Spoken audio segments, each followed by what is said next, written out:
Marc Spears of ESPN NBA coverage with us here, friend of the program. Mark, you can't take a day off if you only have an hour of work, right? That's a waste of a day off, right? Hey, man, you do what the job asks you to do. There you go, Cappy. As long as the pay is the same, right? Yeah, but I've been fetching, if I'm being honest, about this whole, Monday you work, Tuesday's 4th of July, Wednesday you come back to work. 4th of July is a drinking, celebrating, partying holiday. I don't know. On a Tuesday, it needs to be a 3-day holiday. That's all I'm saying. Yeah. I mean, but you talk to people for a living, so it's not like you're shoveling coal. It's fair. Well, listen, I am not working a jackhammer. That is true. But yesterday, my girlfriend did make me do some gardening, which was not something that these hands are not exactly hands built for gardening, George. Take a look at these things. They're nice and smooth. They are very smooth, yeah. Anyway, I kicked some ass, though, out there. You'd have been proud of me, Mark. Do you moisturize? Of course. Yeah. Jergens. Didn't moisturize your face because you're all red. No. I'm back now to the oil of Olay. Oh, I see. You know? All right. I need some help in my backyard, so you're welcome. Marc Spears. You're so good at it. Yeah, there we go. Now. There you go. You're a prodigy in the backyard. All right. So, Mark, let's start with the Lakers, and then I want to ask you about Dame. What did you just make of what they did this offseason? I've been mixed.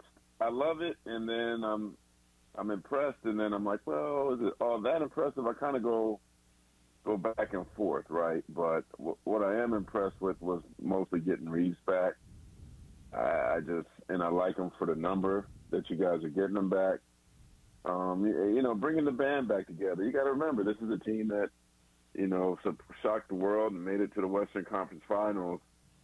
But I'll tell you what, the guy I'm really impressed about the Lakers getting. Let me rephrase that. I am impressed with what they did. I am very impressed with what they did. On the top end, the back end is a work in progress still, and I'll explain. Gabe Vincent was an amazing signing too. I didn't see that coming. I didn't see that speculated. I didn't know where that was coming from. I think the assumption was that he would return. Obviously, Damian Lillard's of interest in Miami, but saw Gabe Vincent 2 days ago in Sacramento. He's certainly very excited, and I assume that he's coming there to start. So you bring Russell, who you got back, coming off the bench, giving him a scoring boost. He should be. So you think that's where he's going to be? You think he's going to be on the bench? Because I think that's his best role. Who, Gabe? No. Russell off the bench. You think Russell's coming off the bench? Yeah, I think so. Me too. I mean, why would Gabe come there to come off the bench? Yeah, he's a better defender too. Miami. Yeah. Yeah, and so I like the Russell role coming off the bench, giving a scoring boost. He'll get more scoring opportunities that way. So I like that. The two interesting guys are Jackson Hayes and Cam Reddish. These were like lottery picks, people that were expected to have huge careers. And neither one of them have lived up to the billing. New Orleans basically said you could go ahead and go. Cam Reddish was supposed to be a dead-eye shooter. Wasn't he like a third pick? And he just didn't work in Atlanta, didn't work in New York, never really got the opportunity. I'm curious to see what the Lakers can do with those two guys. And by the way, they're both 23 years old. They're kids. Yeah. I mean, they really are. I know people think they're adults, they're grown men, they play in the NBA. No. They're still little babies. But, yeah. I mean, what I'm saying is there's still development for them. But the Lakers are also in a position where they ain't got time to wait to burp them either. Yeah. They're trying to win a championship, so are they position or that they were before? I don't even really expect either to play. I know, but I think of those guys as being 2 years from now. I really do.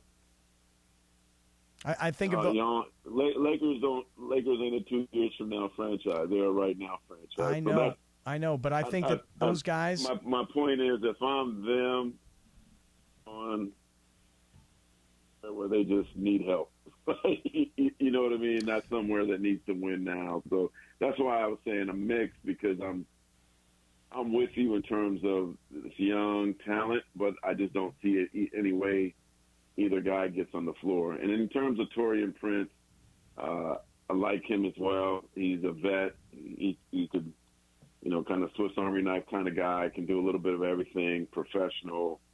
I think he gets on the floor. So all in all, I think it was Rob Pelinka has done about as good of a job as any GM since the start of the year. Yeah. I guess what I'm saying about those two young guys is they're young enough to find out if they're going to be anything for you when LeBron and AD are likely gone. And who knows, they're cheap enough, I think, to find out over the next 2 years. But I just want to go back to one thing you were talking about earlier about D'Angelo Russell. George, do you remember when there was a report during the playoffs that there was talk of putting D'Angelo Russell on the bench and having him come off the bench? But there was somebody inside the Lakers that told McMenamin, like, we don't want to lose him. Do you remember that? But it's different now because the story that came out already this offseason to which is why Mark thinks that he may come off the bench, is that him and Vincent will battle for the starting spot in camp. Okay, all I'm saying, though, is that if Gabe Vincent starts, and I think Mark is right, why would he leave Miami to come to the Lakers if he's not going to be a starter? It kind of maybe gives us a little bit of an idea that it was a good signing for D'Angelo if they need him, but it's also a very, very tradable contract. That makes sense, Mark? Yeah.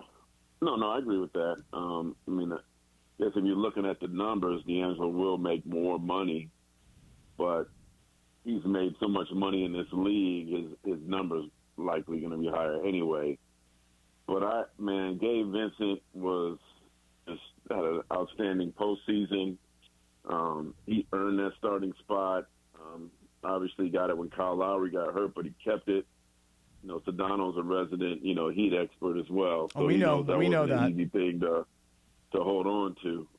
So I'm thoroughly impressed with what Nnamdi did into this league from UC Santa Barbara, the California kid, and he's also, the Lakers are getting a high-class person. He's one of the best people I've met in covering this league since '99. So amazing pickup, and again, I do expect him to start. And Darvinham's a straight no-chaser guy, man. If he wants Russell to come off the bench, I expect it to happen. Drew Garcia tweets us in the Sedano and Kap Circle of Trust, our community on Twitter. I want what at Sedano is smoking, talking about D'Lo off the bench, crying emoji, laughing emoji. Second overall pick over G Leaguer, have some damn respect. That second overall pick doesn't mean nothing when you've been in the league for 8 years. So if that's the case, and Cam Reddish should start, right? Right. Mm-hmm. Yeah. I mean, and by the way, being the second overall pick doesn't mean anything 8 years later. You know what I mean? Especially when they got rid of him early, and this is his redemption tour. Yeah, come on, get out of here. So anyway, all right, let's talk about Dame. So there's a lot of stuff out there. What are you hearing about Dame, and what do you expect, or how do you expect this thing to unfold? I expect Miami. That's where he wants to go.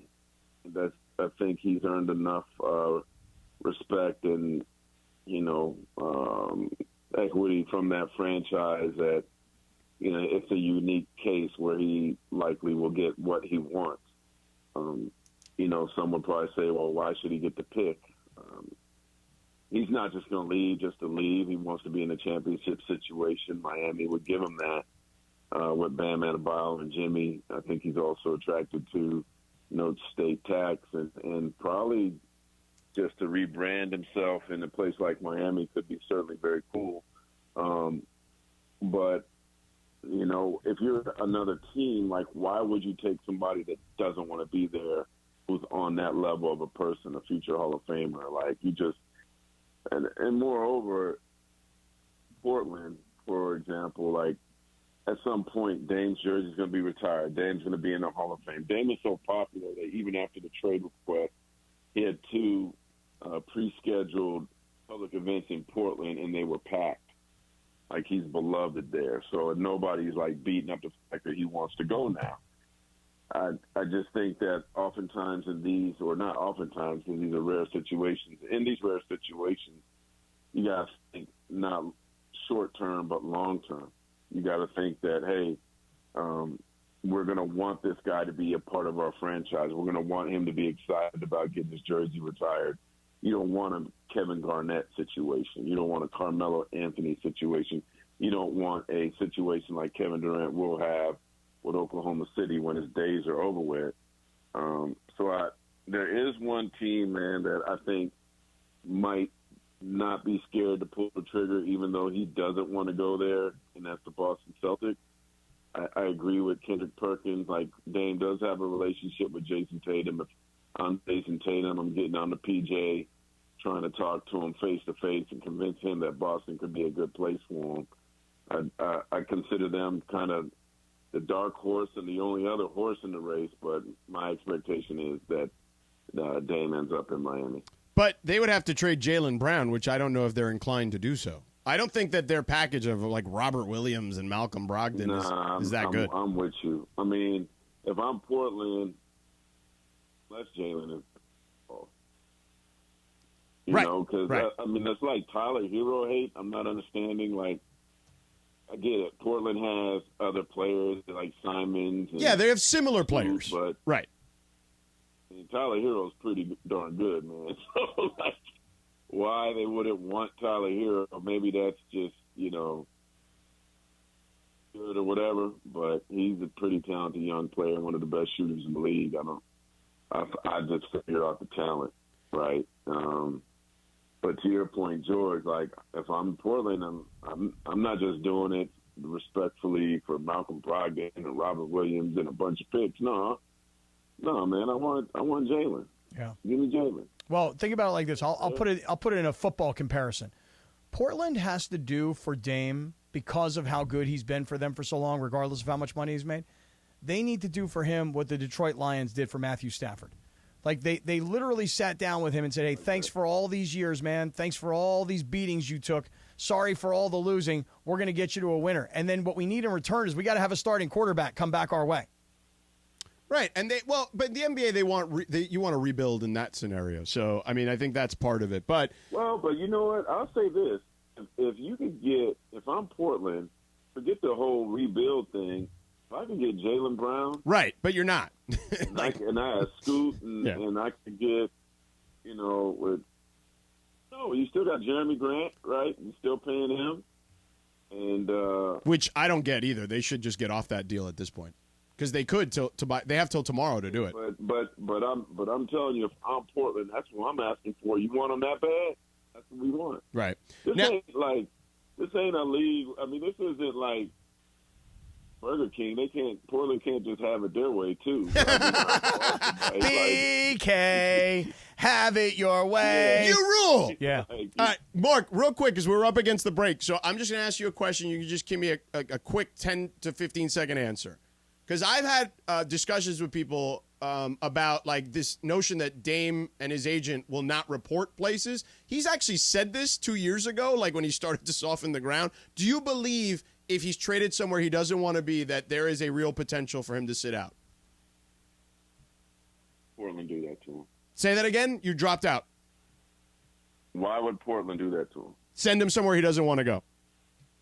Yeah, I just can't see Portland just there's too many long-term ramifications against the franchise to do that. I agree with that. Do that. I agree with that. Yep. I think you made a good case. Spears. That's why I do like the Matt Stafford comparison. Like, you just perhaps even on a higher level, they can't do that to Dame.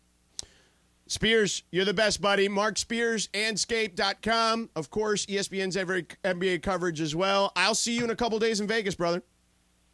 Yes, sir. All right, thank you again.